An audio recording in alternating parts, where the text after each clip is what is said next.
जय श्रीमन्नारायण महानुभावों, आप सबको बहुत बहुत नमस्कार। आप सबने पूर्व कथा में श्रवण किया एकादशी महात्म्य। आज एकादशी तिथि है। भगवान श्रीमन्नारायण का व्रत उनके भक्त करते हैं। जैसा कि आप सबने कल महात्म्य श्रवण किया, भगवान श्रीमन्नारायण के जो अकिंचन भक्त हैं वह इस एकादशी के दिन भगवान का ध्यान करते हुए भजन तप करते हैं। विष्णु शास्त्र नाम का पाठ, श्रीमद् गीता जी का, भगवत गीता जी का पाठ, यह सब करते हैं। आज हम फिर आपके सामने एक बहुत ही उत्तम कथा लेकर के प्रस्तुत हुआ हूं। बंधुओं, भगवान ने जो हमें दिया है वह अत्यंत श्रेष्ठ दिया है, बहुत ही अच्छा दिया है।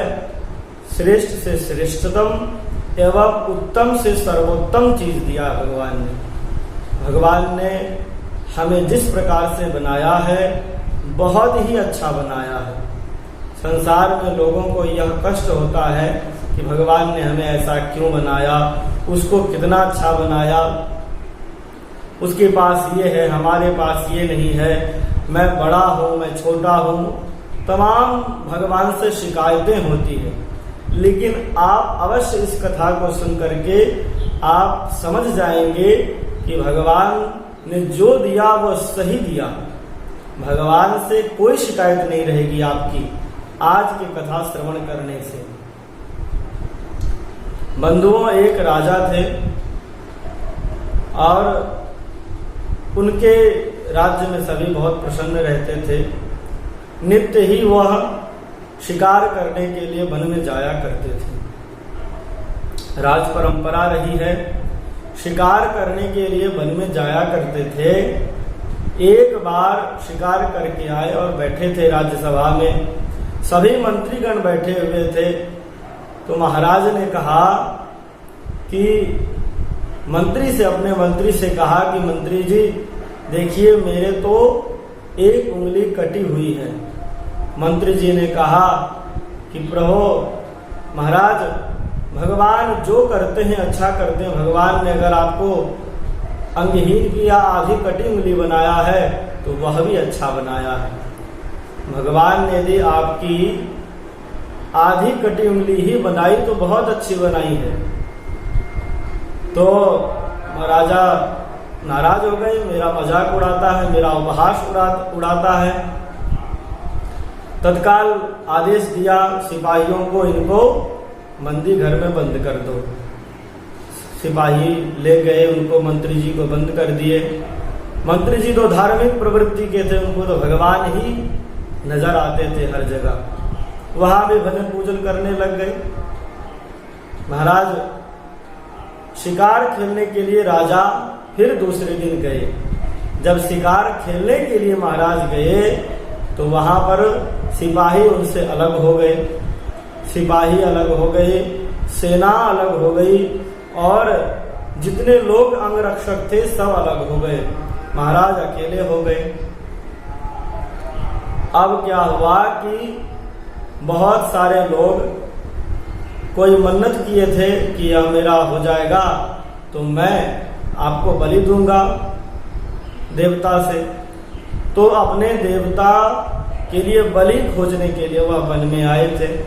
देखा वाह बड़े सुंदर अच्छे और राजा लग रहे थे दिखने में। उन लोगों ने कहा चलो इनसे अच्छा और कौन मिलेगा, इनका ही बलि दे देते हैं। अब उनको उन लोगों ने पकड़ लिया और साथ में ले जाने लगे। तब तक एक ने उनका उंगली देख लिया तो एक ने रोका, अरे रुको रुको सब लोग रुको, इनको कहाँ लेके जा रहे हो? तो कहा क्यों ले जा रहे हैं बलि देने के लिए? कहा कि देखो इनका एक उंगली कटा हुआ है और जिसकी उंगली कटी हुई रहती है वह अंगहीन होता है। शरीर का यदि एक भी अंग कटा हुआ है तो वह अंगहीन माना जाता है। सबने रोक दिया कि यह बलि देने लायक बिल्कुल नहीं है, इसका बलि नहीं दिया जा सकता। तत्काल सबने छोड़ दिया, अरे तुम जाओ, तुम किसी काम के नहीं हो, तुम बलि नहीं दिए, तुम्हारा बलि नहीं दिया जा सकता। अब तो महाराज बड़े प्रसन्न हो गए, अरे वाह, मैं आधी उंगली कटी होने के कारण आज बच गया, अगर हमारी उंगली कटी नहीं होती तो आज तो मैं बलि चढ़ गया होता, आज तो हमारी बलि दे दी जाती, आज मैं मर गया होता। राजा तत्काल आए अपने राज्य में, और राज्य में आने के बाद सिपाहियों को बुलाया और कहा कि मंत्री जी को जो बंद किया था उनको तत्काल छुड़ा करके ले आओ मेरे सामने। मंत्री जी सामने आए, हाथ जोड़ करके कहा कि मंत्री जी, आपने सत्य कहा था कि भगवान जो करते हैं, जैसा करते हैं और जो देते हैं वह सही देते हैं, वह सही करते हैं। मित्रों, भगवान का दिया हुआ हर एक वस्तु एकदम सही है। भगवान का दिया हुआ हर एक चीज वह एकदम सर्वोत्तम है। हमको भगवान ने जो दिया, जैसा दिया, उसमें ही प्रसन्न रहना चाहिए। जेहि विधि राखे राम तेहि विधि रहिए। भगवान ने जैसा बनाया है उसी प्रकार से प्रसन्न रहना चाहिए। इसीलिए आज की कथा में यही हमें समझना चाहिए कि भगवान का दिया हुआ हर एक चीज सर्वोत्तम होता है।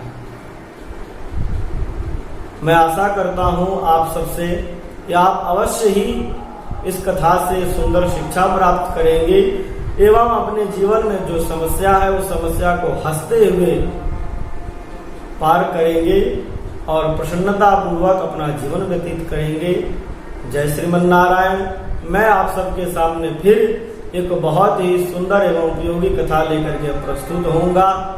तब तक के लिए जय श्रीमन नारायण।